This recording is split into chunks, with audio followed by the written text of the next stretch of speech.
చంద్రబాబు తలనొప్పిగా మారిందా? సో చంద్రబాబు ఏమో ఎక్కడ చూసినా ఎప్పుడు చూసినా డ్రగ్స్ ని అరికడతాం, ఆంధ్రప్రదేశ్ లో డ్రగ్స్ ని తరిమేస్తున్నామంటూ చెప్తున్న పరిస్థితి. కానీ ఆ పార్టీకి చెందిన ఒక ఎంపీఏ ఇప్పుడు డ్రగ్స్ వ్యవహారంలో పట్టుబడ్డారు. తెలంగాణలో పట్టుబడిన తెలుగుదేశం పార్టీ ఎంపీ చుట్టూ ఇప్పుడు డ్రగ్స్ వ్యవహారం ఏదైతే ఉందో రాజకీయం కూడా అక్కడే తిరుగుతున్న పరిస్థితి. దీనిపై జగన్ కూడా స్పందించారు. అసలు పాలకులంటే ఎవరు? సమాజానికి నీతులు చెప్తూ ఉంటారు. సో బహిరంగ వేదికల్లో సమాజానికి ప్రజలకు నీతులు చెప్పే పాలకులు ఇటువంటి అలవాట్లకు పాటుపడటం ఏంటి? ప్రజలకు ఎటువంటి మెసేజ్ ఇస్తున్నారు? అండ్ ముఖ్యంగా యువత వీళ్ళందరినీ కూడా ఫాలో అవుతూ ఉంటారు. మరోవైపు చంద్రబాబు నాయుడు ఏమో యువతను రాజకీయాల్లోకి రావాలని పిలుపునిస్తున్న పరిస్థితి. సో ఇటువంటి అవకాశాలు రాక చాలా మంది రాజకీయాల్లోకి రావాలన్నా యువత అవకాశాలు రాక ఎదురు చూస్తుంటే, అవకాశాలు వచ్చిన నేతలు జల్సాలు చేస్తున్నారా? వారు నియోజకవర్గం ఏదైతే ఉంటుందో ఆ నియోజకవర్గ ప్రజల సమస్యలు తీర్చడానికే టైం సరిపోదు. సో వీళ్ళు ఇంత విలాసవంతంగా సమయాన్ని గడపడానికి ఎక్కడి నుంచి దారి వస్తుంది? పార్టీల ఆజమాయిషీ వీళ్లపై ఉండట్లేదా? ఏం చేస్తున్నారు అనేది మానిటర్ చేసుకోలేకపోతున్నారా? సో అసలు నేతలు ఇంత జల్సాకు ఎందుకు వెళ్తున్నారు? దీనిపై జగన్ కూడా కమెంట్ చేశారు. సో అసలు ఏం జరుగుతుంది? సో డ్రగ్స్ ని అరికడతామని అధికారంలోకి వచ్చారు చంద్రబాబు, కానీ మాకన్నా కూడా వీళ్ల పార్టీయే డ్రగ్స్ మత్తులో తూగుతుందంటూ కూడా మాజీ ముఖ్యమంత్రి వైసీపీ నేత జగన్ విమర్శలు గుప్పించిన పరిస్థితి. సో ఏంటి అసలు జగన్ ఏమన్నారో ఏంటో ఒకసారి చూద్దాం. పుట్ట మహేష్ డ్రగ్స్ సేవిస్తూ, డ్రగ్స్ తీసుకుంటూ పట్టుబడ్డ ఫస్ట్ ఏకైక పార్లమెంటు సభ్యుడు. ఇంతవరకు పార్లమెంటు సభ్యుల చరిత్రలో ఈ మాదిరిగా డ్రగ్స్ తీసుకుంటూ ఈ మాదిరిగా బుక్ అయిన వ్యక్తి పార్లమెంటు చరిత్రలో లేడు. ఫస్ట్ సభ్యుడు. అది ఇక్కడితో మొదలు కాల. ఆశ్చర్యం ఏమిటో తెలుసా? అది చంద్రబాబు నాయుడు గారి ఆయన అనుసరించే వైఖరి నుంచి మొదలవుంది. రైట్. తెలుగుదేశం పార్టీకి కొత్త అర్థం చెప్తుంది వైసీపీ. తెలుగుదేశం పార్టీ అంటే ఒక రకంగా తెలుగు డ్రగ్స్ పార్టీగా మార్చేసుకున్నారు వాళ్ళ పార్టీనంటూ ఒక రకంగా విమర్శలు గుప్పిస్తున్న పరిస్థితి. సో అక్కడ నాయకుడిని చూస్తే చంద్రబాబు నాయుడు చాలా సీరియస్ గా ఉంటారు. ఇటువంటి వాటిపై ఖచ్చితంగా చర్యలు తీసుకుంటూ ఉంటారు. కానీ షోకాజ్ నోటీసులతోనే సరిపుచ్చుతారా? ఆయన వివరణ అడిగారు. ఇప్పుడు ఆయన వివరణ ఇవ్వాల్సింది ఆ పార్టీ అధ్యక్షుడికే కాదు, ఆ నియోజకవర్గ ప్రజలందరికీ కూడా పుట్టా మహేష్ సమాధానం చెప్పాల్సిన అవసరం ఉంది. ఆ నియోజకవర్గ ప్రజల నమ్మకాన్ని ఒమ్ము చేశారా? ఏం చేయబోతున్నారు? ఆ ప్రజలకు జవాబుదారీగా ఉండబోతున్నారా? బాధ్యత గల ప్రజాప్రతినిధిగా వ్యవహరించాల్సిన మహేష్ అసలు ఎందుకు ఈ పార్టీకి రావాల్సి వచ్చింది? ఏం జరగబోతుంది? ఈ పార్టీలో కూడా రకరకాల పార్టీలకు చెందిన నేతలు ఉన్నారు. అంటే అన్ని రాజకీయ పార్టీల నాయకులందరూ ఒక్కటేనా? రియల్ ఎస్టేట్ వ్యాపారాలు సాగిస్తున్నారు. ఎక్కడో కేంద్రంగా వీళ్ళ వ్యాపార లావాదేవీలు కొనసాగుతూ ఉన్నాయి. రాజకీయాల్లోకి వచ్చే దేనికోసం? వీళ్ళు ఆస్తులు కూడబెట్టుకోవడం కోసం వస్తున్నారా? ఈరోజు మహేషే కాదు, సో ప్రతి రాజకీయ నాయకుడి గురించి కూడా ప్రజలు చర్చించుకుంటున్న పరిస్థితి కనిపిస్తోంది. ప్రజల సేవ చేయడం కోసం వస్తున్నారా? వాళ్ళ ఆస్తులు కాపాడుకోవడం కోసం వస్తున్నారా? వాళ్ళ బిజినెస్ల కోసం అనేది కూడా ప్రజలైతే పెద్ద ఎత్తున చర్చించుకుంటున్నారు. ఇక పుట్టా మహేష్ కు బెయిల్ రావడం కూడా ఇప్పుడు సంచలనం అవుతుంది. సో ఎలా బెయిల్ వచ్చింది? స్టేషన్ బెయిల్ ఇప్పించడంలో ఎవరు సహకరించారు అనేది కూడా తెర మీదకి వచ్చిన అంశం. అసలు స్టేషన్ బెయిల్ ఎలా వస్తుంది? సో ఎవరు చెప్తే వచ్చింది? ఎవరి ప్రోద్బలంతో వచ్చింది అని చెప్పి తెలంగాణ ముఖ్యమంత్రి రేవంత్ రెడ్డిపై కూడా ఇక్కడ విమర్శలు వినిపిస్తున్న పరిస్థితి. సో అటు చూస్తే సో క్లియర్ కట్ గా దొరికిన తర్వాత ఎందుకు బెయిల్ ఇవ్వాల్సి వచ్చింది? ఓవైపు పార్లమెంట్ సమావేశాలు జరుగుతున్నాయి. ఆ సమావేశాలు జరగడంతో ఏమైనా స్టేషన్ బెయిల్ కి అప్లై చేసుకున్నారా? ఒకవేళ అప్లై చేసుకున్నా దాన్ని సాకుగానే చూపించాల్సి ఉంటుంది. సో ఎందుకు ఈ పార్టీలో పాల్గొనాల్సి వచ్చింది? ఒక రకంగా చూస్తున్నాం, 2 రోజుల తర్వాత పార్లమెంట్ సమావేశాలు జరుగుతుంటే అక్కడ ఎంపీ ఆ సమస్యలేంటి, నియోజకవర్గ సమస్యలేంటి, పార్లమెంట్ లో ఏం మాట్లాడాలి, ఎటువంటి అంశాలు చర్చకు వస్తాయనేది ఒక రకంగా ఆయన ఒక వర్కౌట్ చేసుకోవాల్సి ఉంటుంది. ఇవన్నిటిని వదిలేసి జల్సాలకు ఎందుకు వచ్చారని కూడా ఈ రోజు ప్రజలు చర్చించుకుంటున్న పరిస్థితి క్లియర్ కట్ గా కనిపిస్తోంది. ఇక పదవులను నేతలు దుర్వినియోగం చేస్తున్నారా అనే అంశం కూడా తెర మీదకి వస్తుంది. నిజంగానే పదవులను నేతలు దుర్వినియోగం చేస్తున్నారా అంటే కొంతమంది దుర్వినియోగం చేస్తున్నారనే సమాధానమే వినిపిస్తోంది. ఏ లక్ష్యంతో అయితే రాజకీయాల్లోకి వస్తున్నారో ఆ లక్ష్యాన్ని ఎందుకు మర్చిపోతున్నారు? ఒక నాయకుడు ఒక నియోజకవర్గం, ఇప్పుడు ఎంపీ అంటే చాలా నియోజకవర్గాలకు ఆయన ఒక ప్రతినిధిగా ఉంటారు. సో ఆయనకు ఎమ్మెల్యేలు ఉంటారు, మంత్రులు ఉంటారు. సో వాళ్ళందరి సమస్యలు ఉంటాయి. ఈ సమస్యలన్నింటినీ కూడా పార్లమెంట్ లో ఆయన గళం వినిపించాల్సి ఉంటుంది. కేంద్రం నుంచి రావాల్సిన నిధుల గురించి చెప్పాల్సి ఉంటుంది. ఆ నియోజకవర్గంలో సమస్యలు ఏవైతే ఉన్నాయో ఆ సమస్యలన్నీ గళమెత్తాల్సి ఉంటుంది. సో వాటన్నింటినీ గాలికి వదిలేశారా? అదే స్పష్టంగా కనిపిస్తోంది. సో ఇంకొక అంశాన్ని మనం చూస్తే పుట్టా మహేష్ యాదవ్ చేత రాజీనామా చేయిస్తే సరిపోతుందా? ఎటువంటి యాక్షన్ తీసుకోబోతున్నారు? ఇటువంటి వాళ్ళని అసలు రాజకీయాల్లోకి రాకుండా చూడాలా? ఈ రకరకాల ఈక్వేషన్స్ తెర మీదకి వస్తూ ఉన్నాయి. కానీ ప్రజలు ప్రతిదీ నిశ్చితంగా గమనిస్తున్నారు. ఇంతకు ముందు కూడా అరవ శ్రీధర్, కోనేటి ఆదిమూలం తరహాలోనే నోటీసులతో డ్రామా చేస్తారా అంటూ అటు వైసీపీ అయితే వీళ్లపై విమర్శలు గుప్పిస్తున్న పరిస్థితి. దీనికి ఏం ఆన్సర్ చేయబోతున్నారు? మొత్తంగా డ్రగ్స్ దందా అనేది ఇప్పుడు ఆంధ్రప్రదేశ్ రాజకీయాల్లో హాట్ టాపిక్ అయింది. ఈ టాపిక్ గురించి మనతో మాట్లాడేందుకు మనతో జాయిన్ అవుతున్నారు సయ్యద్ రఫీ గారు, తెలుగుదేశం పార్టీ అధికార ప్రతినిధి, జూమ్ లో సిద్ధంగా ఉన్నారు. ఇక బొమ్మి ఇజ్రాయిల్ గారు, వైసీపీ అధికార ప్రతినిధి, మరి కాసేపట్లో జాయిన్ అవుతారు. ముందుగా రఫీ గారికి గుడ్ ఈవినింగ్ అండి. గుడ్ ఈవినింగ్ అండి. రఫీ గారు, మొత్తంగా చూస్తున్నాం డ్రగ్స్ పుట్ట బ్లాస్ట్ అయింది. సో ఏదైనా కానివ్వండి, సో ఒక ఎంపీ అక్కడ కనపడ్డారు. సో మొత్తంగా ఈ వ్యవహారం చిలికి గాలివానలా మారుతున్న పరిస్థితి. వైసీపీ మీపై విమర్శలు గుప్పిస్తోంది. మీ అధినేత ఏమో క్లియర్ కట్ గా చెప్తున్నారు, ఆంధ్రప్రదేశ్ లో డ్రగ్స్ పెనుభూతాన్ని తరిమి కొడతాం, ప్రజలను మేము రక్షించుకుంటాం, యువతను రక్షించుకోవాల్సిన బాధ్యత మాపై ఉందని మీ అధినేత చెప్తున్నారు. కానీ మీ పార్టీకి సంబంధించిన కీలక నేతలు ఎందుకు ఈ డ్రగ్స్ పార్టీలకు అటెండ్ అవ్వాల్సి వస్తుంది? నమస్కారం అండి వంశీ గారు. నేతలు అనగండి, ఒక నేత పట్టుబడ్డాడు. నేతలు అంటే ఎంతమంది డ్రగ్స్ పార్టీకి వెళ్ళారు? ఒక నేత అయినా, ఇద్దరు నేతలైనా, రాజకీయ నాయకులు అన్నప్పుడు అసలు అయ్యా ఒక్కళ్ళు తప్పు చేసిన ఆ పార్టీకి అంటుకోదా? తెలుగుదేశం పార్టీకి సంబంధించిన వాళ్ళు అనరా? అంటే నన్ను ఎందుకు పిలిచారు? మీరు చెప్తే వింటాను. Please continue. మీ వాయిస్ మీరు వినిపించండి.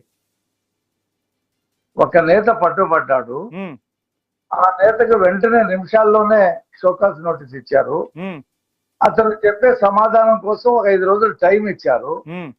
ఆ సమాధానం వచ్చిన తర్వాత ఏం చర్యలు తీసుకుంటారో వేచి చూడండి.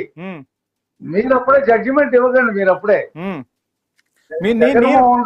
నేను జడ్జిమెంట్ ఇవ్వాల్సిన అవసరం లేదు. సో క్లియర్ కట్ గా అక్కడ పాజిటివ్ వచ్చిందన్న టాకు మనమే చూసాం. రకరకాల అంశాలు తెర మీదకి వచ్చాయి. Please continue. నన్ను మాట్లాడమంటే మాట్లాడతా. మీరు జడ్జిమెంట్ ఇవ్వడానికి నేను జడ్జిని కాదు కదా. చెప్పేస్తున్నారు కదా. ప్లీజ్ షోకాస్ నోటీస్ ఇచ్చారు. ఆయన షోకాస్ నోటీస్ ఇచ్చారు. ఆయన రిప్లై ఇస్తాడు. రిప్లై తీసుకున్న తర్వాత పార్టీ ఏం చేస్తుందో వెయిట్ చేయండి. జగన్మోహన్ రెడ్డి హయాంలో ఒక ఎమ్మెల్సీ ఒక దళిత డ్రైవర్ ని చంపి డోర్ డెలివరీ చేసి నేనే చంపాను అని చెప్పినా సరే జగన్మోహన్ రెడ్డి అతను పక్కన పెట్టుకుని తిరిగాడు. జగన్మోహన్ రెడ్డికి నైతిక హక్కు ఉందా ఈ విషయం మీద మాట్లాడడానికి అంటున్నా నేను. సో మొత్తంగా గుర్తుందా కూడా తక్కువ కాదంటారా? ఆ కేసు గుర్తుందా? నేనే చంపినా, నేనే డోర్ డెలివరీ నేను ఇంటికి తీసుకెళ్ళి ఇచ్చా అని చెప్పి ఆయన స్వయంగా చెప్తే, అదే విషయం ఎస్పీ కూడా చెప్తే మరి మీరు ఆ విషయం గుర్తుందా అంటున్నా. మనిషి ఒక మనిషిని చంపడం కంటే ఒక డ్రగ్ తీసుకోవడం పెద్ద నేరమా? 2 నేరాలు. అయినప్పటికీ కూడా మేము ఈ డ్రగ్స్ విషయంలో ఎంపీ అవనివ్వండి, ఎవరైనా అవనివ్వండి, ఆ గీత దాటితే వేటు ఖచ్చితంగా ఉంటుంది. Please wait. ఇది జగన్మోహన్ రెడ్డి పార్టీ కాదు, ఇది Telugu Desam party. Telugu Desam party. You wait. మీరు వెయిట్ చేయండి. ఆయన ఇచ్చే రిప్లై పరిశీలిస్తారు. చంద్రబాబు నాయుడు గారు ఏం యాక్షన్ తీసుకుంటారో మీరు వెయిట్ చేయండి. 2 రోజులు వెయిట్ చేయండి. వెయిట్ చేసిన తర్వాత మళ్ళీ నన్ను పిలవండి. షూర్ తప్పకుండా. నేనేం చెప్తారో వెళ్ళండి. క్రమశిక్షణకి మారుపేరైనటువంటి పార్టీ. కదా మీ అధినేత క్లియర్ కట్ గా చెప్తూ ఉంటారు, యువతకు రాజకీయాల్లో కూడా అవకాశం కల్పిస్తూ ఉన్నారు. సో అటువంటి యువత అవకాశాలను సద్వినియోగం చేసుకోవాలనే చెప్తున్నాం. అదే చంద్రబాబు నాయుడు గారు ఏం నిర్ణయం తీసుకుంటారో వెయిట్ చేయండి. రైట్. ఇవాళ రాజకీయ రంగం తెలుగుదేశం పార్టీ కాదు, మొత్తం రాజకీయాలు డబ్బు చుట్టూ తిరుగుతున్నాయి. పెట్టుబడిదారులు, రియల్ ఎస్టేట్ వ్యాపారులు, పారిశ్రామికవేత్తలు వాళ్ళు ఇవాళ రాజకీయ రంగాన్ని కబళించేశారు. ఇప్పుడు కలిసెట్టి అప్పలనాయుడు సామాన్యమైనటువంటి మనిషి, ఆయనకు కూడా ఎంపీ టికెట్ ఇచ్చారు విజయనగరంలో. రైట్. మరి ఆయన పెర్ఫార్మెన్స్ గురించి మీరు ఎప్పుడైనా ఒక డిబేట్ పెట్టారా? ఖచ్చితంగా మంచి గురించి మాట్లాడతాం, చెడు గురించి మాట్లాడతాం. సో 2 అంశాలు మాట్లాడతాం. నేనేం చెప్తున్నానంటే మీడియా కలిసెట్టి అప్పలనాయుడు అనేటువంటి ఒక సామాన్య కార్యకర్తకి కలిసెట్టి అప్పలనాయుడు ఢిల్లీలో పార్లమెంట్ కు సైకిల్ మీద వెళ్ళింది మీరు ఎక్కడ చూశారు సార్? మీడియా వేదికగా మీరు చూడలేదా? మీడియా వార్తలు రాయలేదా?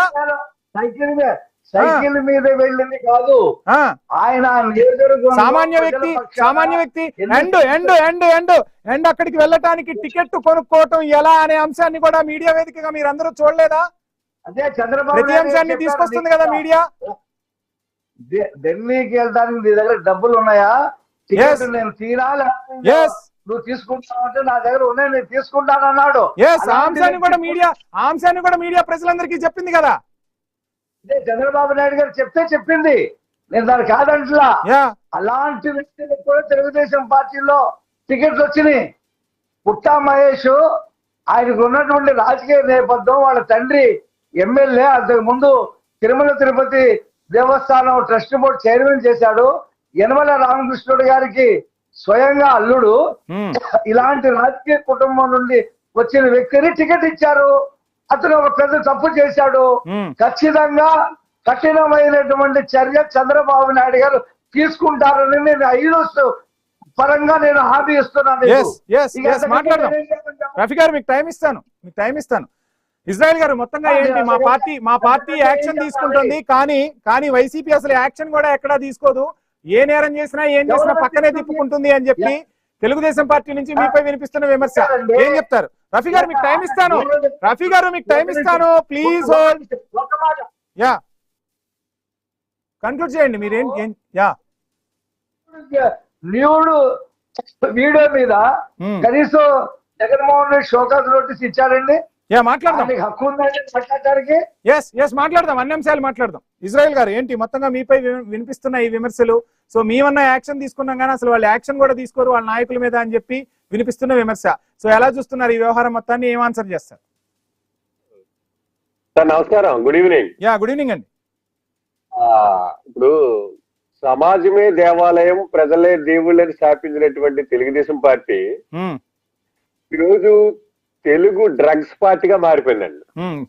ఎందుకు మారిపోయిందంటే, గతంలో జమ్మలమడుగు ఎమ్మెల్యే గారు ఆదినారాయణ రెడ్డి గారి కుమారుడు కూడా డ్రగ్స్ తీసుకున్నాడు. దాని మీద చంద్రబాబు నాయుడు గారు ఏం మాట్లాడరు. అసలు దేశ చరిత్రలో ఒక పార్లమెంటేరియన్, ఒక అత్యున్నతమైనటువంటి పార్లమెంట్ అభ్యర్థి డ్రగ్స్ పట్టుబడుతూ టెస్ట్ కు పంపిస్తే యూరిన్ బదులు వాటర్ ఇచ్చాడంటే ఎంత దుర్మార్గమైన సంఘటన అండి. ఇక్కడ వచ్చినటువంటి రఫీ గారు ఏదో చెప్తున్నారో చాలా బాగా చెప్తున్నారు, చాలా సంతోషం. ఇది 1-2 సంఘటనలు కాదండి, గత 2 సంవత్సరాల నుంచి కూడా అనేకమైనటువంటి సంఘటనలు జరుగుతున్నాయి. అక్కడ ఉన్నటువంటి రైల్వే కోడూరు ఎమ్మెల్యే ఆదిమూలం గారి మీద చర్యలు ఉండవు, నజీం గారి మీద చర్యలు ఉండవు, రవి గారి మీద చర్యలు ఉండవు. మీరు కూడా తీసుకోలేదు అంటున్నారు కదా, మీరు కూడా తీసుకోలేదు, మీరేమీ అతీతులు కాదు, మీరు ఏమి చర్యలు తీసుకోలేదని వారు ప్రశ్నిస్తున్న పరిస్థితి. మేమైనా నోటీసులు ఇస్తున్నాం అంటున్నారు కదా రఫీ గారు. ఈ రాష్ట్రంలో కోడిని కోస్తే జైలుకి పంపుతారు, డ్రగ్స్ తీసుకుంటే మాత్రం సాయంత్రానికే బెయిల్ ఇచ్చేస్తారు. ఏంటి దుర్మార్గం అంటే, గుంటూరులో 3 సామాన్య వ్యక్తులు గంజాయి తీసుకున్నారని నడి రోడ్డు మీద పెట్టి అరికాళ్ళ మీద 30 డిగ్రీ ఇచ్చినటువంటి రాష్ట్ర ప్రభుత్వం, మరి ఒక పార్లమెంట్ సభ్యుడు అత్యున్నత స్థానానికి వెళ్ళినటువంటి ఒక అందరికి ఆదర్శప్రాయుడైనటువంటి ఒక సభ్యుడు, పైగా వాళ్ళ ఫాదరు మాజీ టీటీడీ బోర్డు చైర్మన్, వాళ్ళ మామయ్య గారు చేశారు, అసెంబ్లీ స్పీకర్ గా చేశారు, వాళ్ళ మరదలో ఎమ్మెల్యేగా పనిచేస్తుంది. ఇంత రాజకీయ దృక్పథం ఉన్నటువంటి ఒక మహేష్ యాదవ్ గారు మరి రోజున డ్రగ్స్ తీసుకుంటూ పాజిటివ్ వచ్చి రెడ్ హ్యాండ్ గా దొరికేస్తే చర్యలు ఏముంటాయో వెయిట్ చేయండి సార్. నోటీస్ ఇచ్చారు, రిప్లై వచ్చిన తర్వాత ఏం చర్యలు తీసుకున్నారో ఆగండి. చెప్పింది దానికి ఇప్పుడు పగలేమో ప్రవచనాలు, రాత్రేమో రాసలేలు అన్నట్టుగా నీతులు. బాబాయిని చంపితే కూడా అక్కడేం ఉండవు చర్యలు, సొంత బాబాయిని చంపితే చర్యలు ఉండవు. ఈ టాపిక్ గురించి మాట్లాడదాం. ఇక్కడ అంశము రఫీ గారు ఇజ్రాయెల్ గారు మీ ఇద్దరికి కూడా ఐనిస్ ఒక సూచన చేస్తుంది. డ్రగ్స్ అనేది ఒక పెనుభూతం, యువత కబలించబడుతోంది ఈ పెనుభూతంతో. దీన్ని అరికట్టాల్సిన బాధ్యత ప్రజాప్రతినిధులుగా ఉంది. కానీ ఒక ప్రజాప్రతినిధి ఇందులో పట్టుపట్టడం ఒక రకంగా చర్చనీయాంశం అవుతున్న పరిస్థితి. అక్కడ ముఖ్యమంత్రి స్ట్రిక్ట్ గానే ఉన్నారు, సో చేయాల్సిన కార్యాలు చేస్తూనే ఉన్నారు. మీరు చెప్తున్నట్టుగా గుంటూరులో యువకులు పట్టుబడితే వాళ్ళకి ఏ విధమైన ట్రీట్మెంట్ ఇచ్చారో కూడా చర్చకు వస్తున్న పరిస్థితి. ప్రతి అంశాన్ని ప్రజలు గమనిస్తున్నారు. డ్రగ్స్ ను అరికట్టాల్సిన బాధ్యత అయితే ఉంది. సో ఏంటి అసలు ఎందుకు రాజకీయ నాయకులు ఇటువంటి తప్పటడుగులు వేయాల్సి వస్తుంది అనేది ఒకసారి మాట్లాడే ప్రయత్నం చేద్దాం. రఫీ గారు, ఏంటి అసలు ఏం జరుగుతుంది? ఒక రకంగా ప్రభుత్వం చర్యలు తీసుకుంటుంది, కానీ ఆ చర్యలకు ఇటువంటి సంఘటనలు జరగటం వల్ల ప్రభుత్వం పైనే నీళ్ళు నీడలు కమ్ముకుంటున్న పరిస్థితి. ఇంకా పారదర్శకంగా వెళ్లాల్సిన అవసరం ఉందంటారా? ఏం చేయబోతుంది ప్రభుత్వం? కఠినమైనటువంటి చర్యలు ఉంటాయి.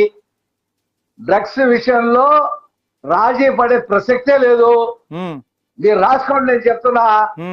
ఒక 2-3 రోజులు ఆగండి. చంద్రబాబు నాయుడు గారు ఏం నిర్ణయం తీసుకుంటారో మీకే తెలుస్తుంది. రెండోది, తీసుకున్నప్పుడు మీరు మాట్లాడండి. ఆయన ఏం చేస్తారు, షోకాజ్ నోటీస్ చూసి దాన్ని వదిలేశారనుకున్నప్పుడు మీరు మాట్లాడండి. ఇక ఇజ్రాయెల్ గారిని మాట్లాడమనండి. చర్యలు ఉంటాయని చెప్పి నేను చెప్తా ఉన్నా. ఒక ఎంపీ అవినాష్ రెడ్డి తన సొంత బాబాయిని చంపించి రక్త మడుగులన్నీ కూడా తుడిసి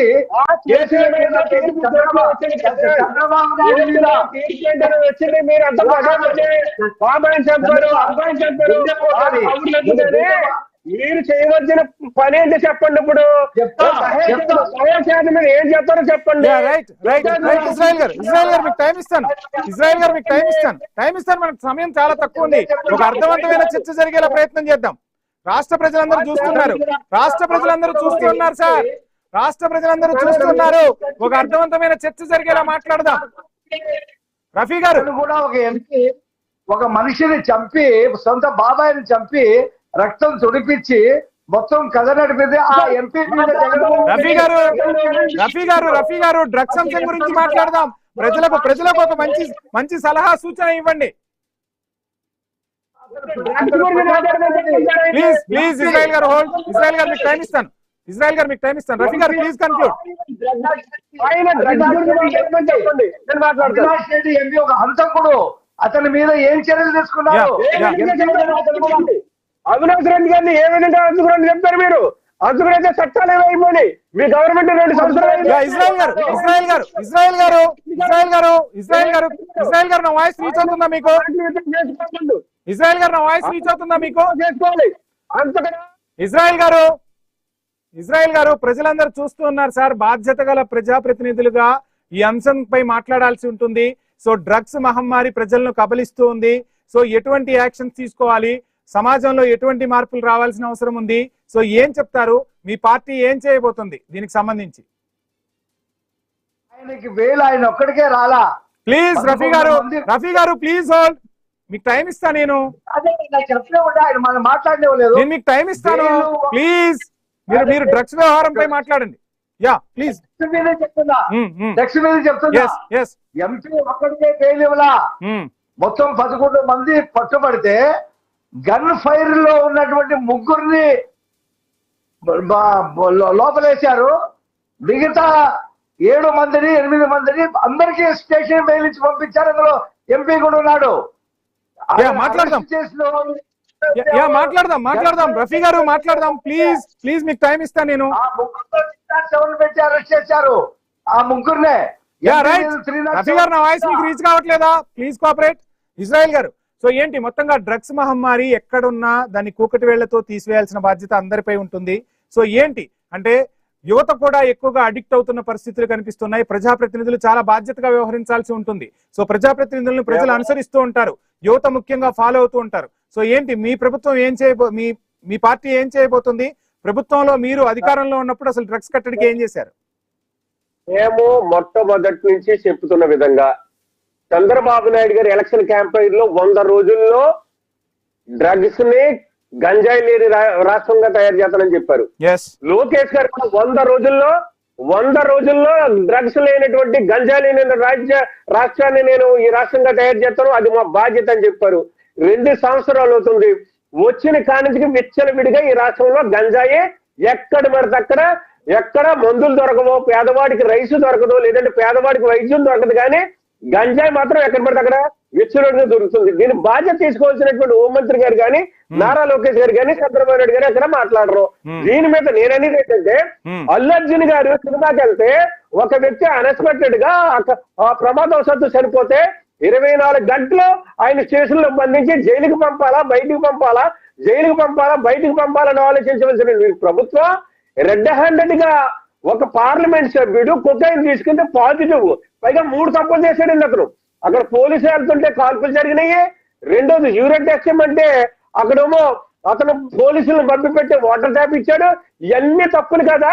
ఇన్ని తప్పులు కప్పు వచ్చి నడి రోడ్డు మీద సామాన్య అధికారుల మీద వచ్చినటువంటి మీ పోలీసులు ఒక పార్లమెంట్ సభ్యుడు తప్పు చేసినప్పుడు మీరు చేసిన మీరు ఏ విధంగా ఇస్తారో సమాధానం చెప్పాలి ప్రభుత్వం. తెలంగాణ ముఖ్యమంత్రిని అడగండి. తెలంగాణ ముఖ్యమంత్రి వ్యవహారం కూడా ఇక్కడ చర్చకు వచ్చిన పరిస్థితి. తెలంగాణ పోలీసు జగన్మోహన్ రెడ్డి ఆంధ్రప్రదేశ్ లో జరిగినటువంటి సంఘటన కాదా, మీ బీఆర్ఎస్ నాయకులు చేసినటువంటి ఆ బీఆర్ఎస్ నాయకులు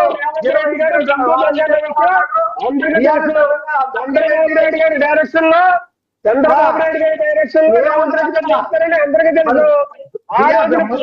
లో కోతిరెడ్డి మాడు వ్యవహారం అక్కడ మూసేసి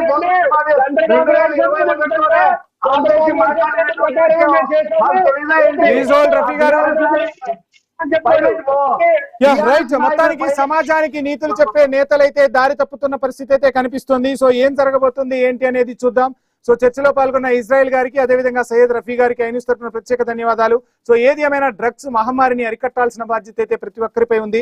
ప్రజాప్రతినిధులు చాలా జాగ్రత్తగా వ్యవహరించాలి. సో ఇటువంటి అలవాట్లకు దూరంగా ఉండాలి. సో వాళ్ళను ప్రజలు ఫాలో అవుతుంటారు కాబట్టి సో ప్రజలకు మార్గనిర్దేశకంగా మార్గదర్శకులుగా మారే వాళ్లే ప్రజా ప్రతినిధులు అవుతారు. సో అటువంటి వారిని ప్రజలు హర్షిస్తారు. పుట్ట మహేష్ వ్యవహారంలో ఏం జరగబోతుందో వేచి చూద్దాం. సో మొత్తంగా ఇది ఇవాల్టి ప్రైమ్